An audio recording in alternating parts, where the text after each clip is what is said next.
নমস্কাৰ, আপোনালোক সকলোকে পুনৰ স্বাগতম জনাইছোঁ জুলিছ কৰ্ণাৰলৈ। আজি মই আহিছোঁ বন্ধাকবিৰ এটা বেলেগ ধৰণৰ ৰেচিপি লৈ।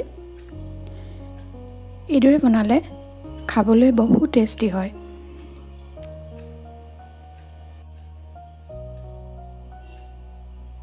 সদায় একেধৰণে বনাই থাকিলে খাবলৈ আমনি লাগে নহয় জানো? সেইবাবে চাওঁচোন আহক আজি অলপ বেলেগ ধৰণে বনোৱা বন্ধাকবিৰ এই ৰেচিপিটো। বন্ধাকবিখিনি প্ৰথমতে মই সৰু সৰুকৈ কাটি ল'লোঁ। এতিয়া কেৰাহী এখন গৰম হ'বলৈ দি শুকান কেৰাহীখনতে কবিখিনি দি ল'লোঁ।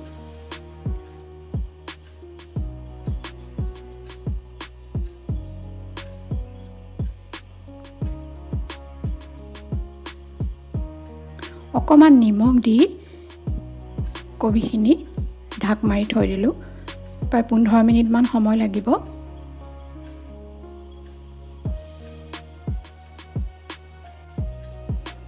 মাজতে ঢাকনিখন গুচাই এবাৰ লৰাই দিব, নহ'লে তলত লাগি যাব পাৰে।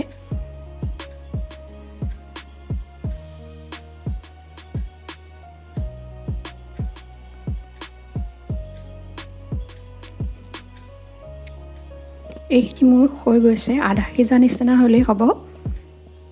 এতিয়া কেৰাহী এখনত তেল দিলোঁ। মই ৰিফাইন তেল লৈছোঁ।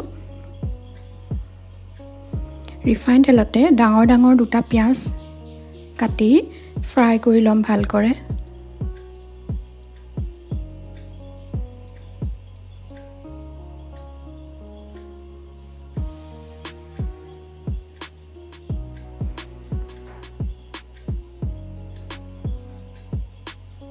পিঁয়াজখিনি লৰাই অকণমান দেৰি ভজা হোৱাৰ পিছত ইয়াত দিম মই আদা নহৰু পেষ্ট।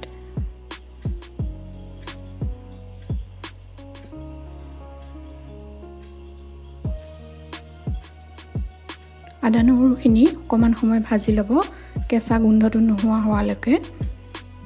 এতিয়া ইয়াত দিম মই কাটি থোৱা বিলাহী এটা।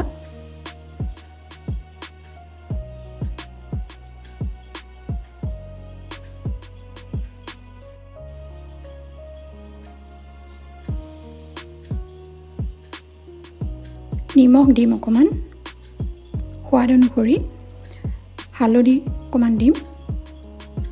ইয়াত দিছোঁ মই জিৰা গুড়ি 1 চামুচ, গৰম মছলা আধা চামুচ। এইখিনি ভালদৰে মিক্স কৰিম।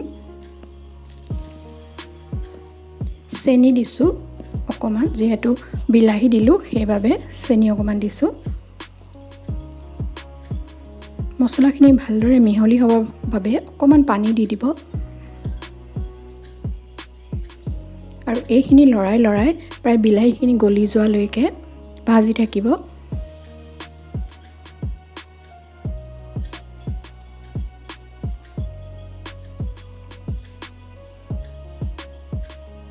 এয়া দেখিছেনে, তেল বিৰিঙি আহিছে আৰু বিলাহীখিনিও প্ৰায় গলি গ'ল। এতিয়া মই ইয়াত দিম বন্ধাকবিখিনি।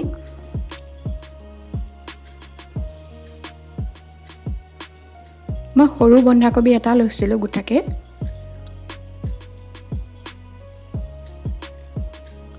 এতিয়া এইখিনি ভালদৰে মছলাখিনিৰ লগত মিক্স কৰিম।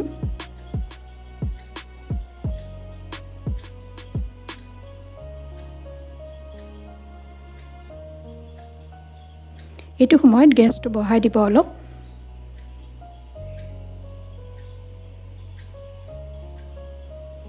এয়া মই প্ৰায় 5 মিনিটমান সময় লৰাই মছলাখিনিৰ লগত মিক্স কৰিলোঁ বন্ধাকবিখিনি।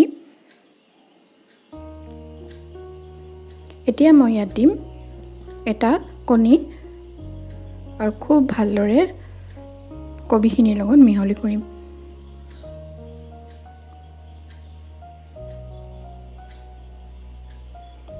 কবিখিনি লৰাই একেবাৰে শুকাই যাবলৈ দিব।